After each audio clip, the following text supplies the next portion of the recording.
Рецепт ночной овсянки.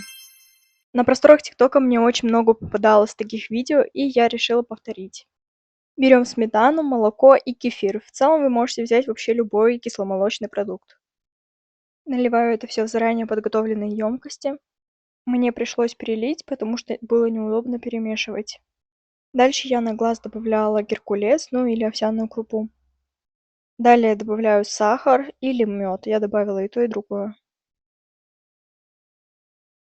После этого нарезаю банан и добавляю его в нашу готовую смесь. Также для украшения и более сладкого вкуса использую шоколад и вот такие вот сублимированные фрукты. Оттуда я выбрала только бананы. Также сверху решила добавить вот такой вот карамельный топпинг. Почистила и положила грецкие орехи. И убираю это все в холодильник на ночь. Результат и оценку от меня увидите в следующем влоге.